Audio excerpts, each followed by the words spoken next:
Masih hidup, Dik? Masih hidup, Mas, ya, Mas. Jarinya, Mas. Berarti tadi jarinya Mbak Ratno, Mas.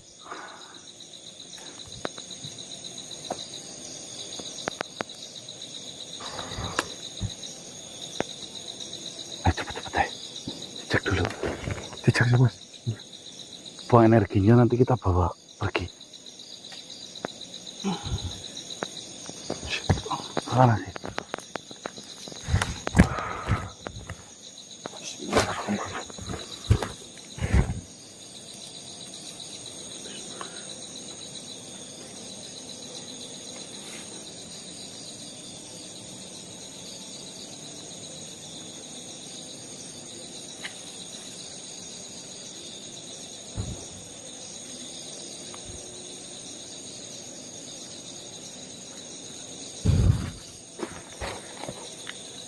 Astagfirullah, jarinya nggak ada satu.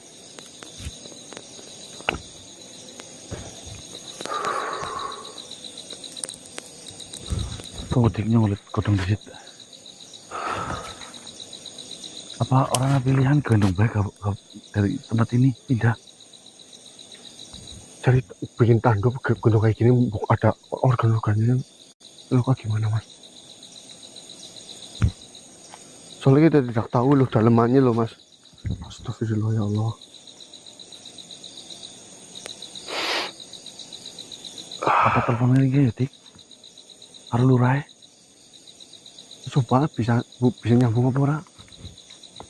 Untuk telepon di situ. Minta suruh bawa tandu yo. Iya.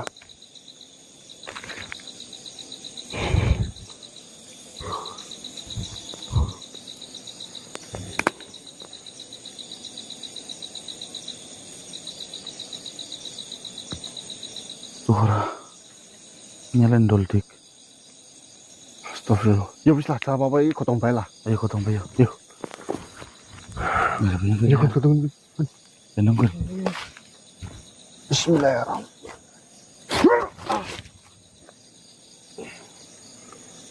Menjauh dari Ratno. Siapa Kikun? Menjauh. Siapa kau sebenarnya? Saya sudah memberimu selamat, tapi kau malah ikut campur. Lepaskan. Menjauh dari Ratno.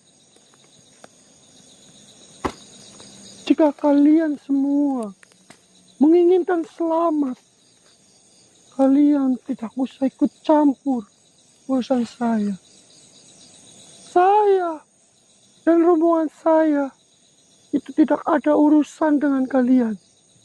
Tapi jika kalian ikut campur dalam urusan saya, berarti kalian juga akan menerima akibatnya. Seperti apa yang diderita oleh Ratno. Ana. Kok Ana? Dia. Saya bingung dengan apa yang sebenarnya telah terjadi. Sebenarnya apa yang telah terjadi? Bukankah Mbak Ratno yang sudah membantu keluargamu agar selamat dari asup panting? Kenapa kau sekarang bersekutu dengan asup panting? Kau itu tidak tahu apa-apa mengenai permasalahan ini. Kau tak usah ikut campur dalam urusan saya. Asalkan dia mau berkata jujur saja, permasalahan selesai. Namun yang terjadi, Ratno tidak mau berkata jujur. Dan dia selalu berbohong. Bahkan ingin selalu memburu rombongan saya. Dan dia harus menerima akibatnya. Dia harus menderita. Dia harus merasakan sakit. Dia harus merasakan apa yang telah dirasakan oleh rombongan saya. Ya maksudmu, ya jujur yang dalam hal apa dulu?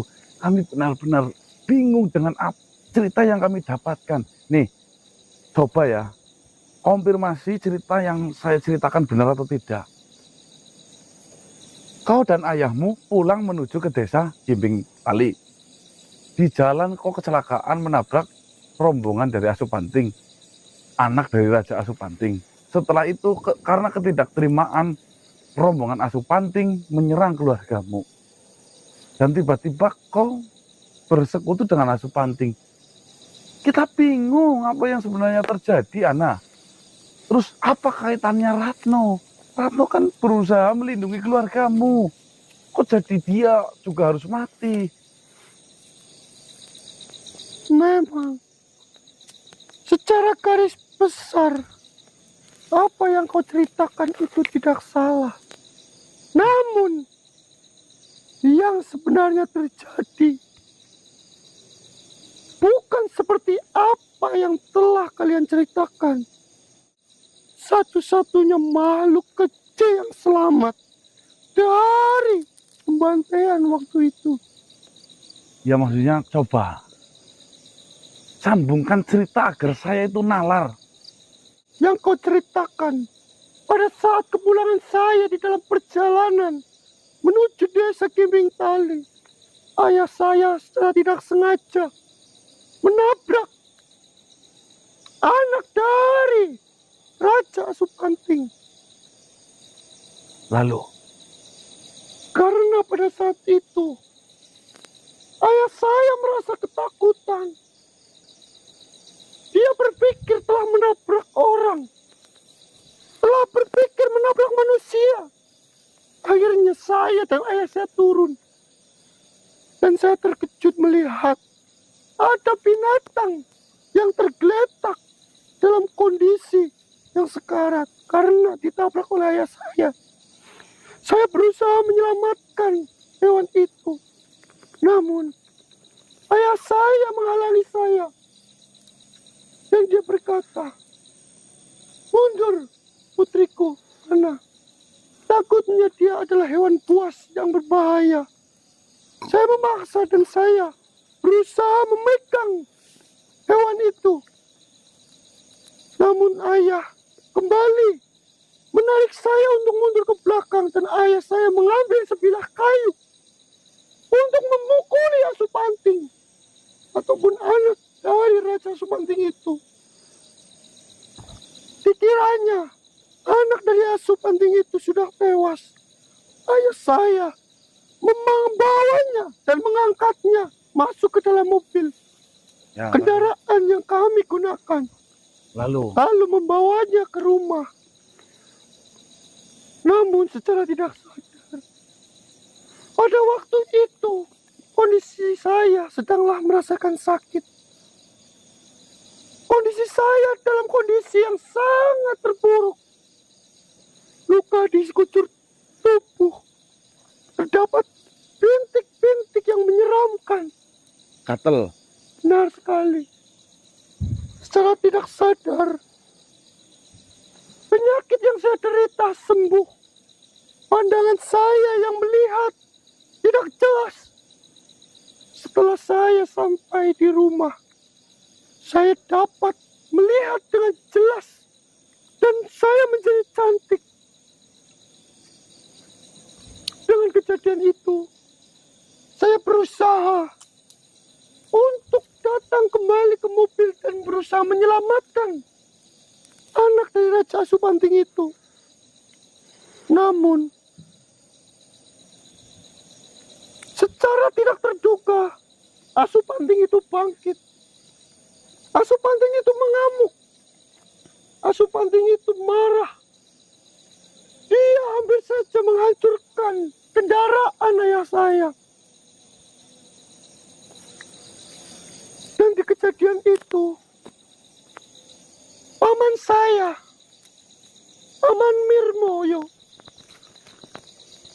dia mengetahui bahwasanya penyakit yang saya derita itu sembuh dikarenakan darah dari Asupanting.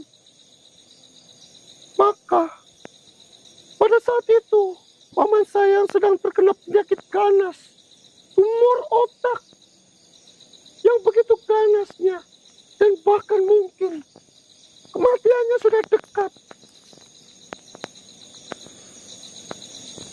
Ayah saya ataupun paman saya bersekongkol dan membunuh anak Asupanting itu dengan senjata dan menembaknya.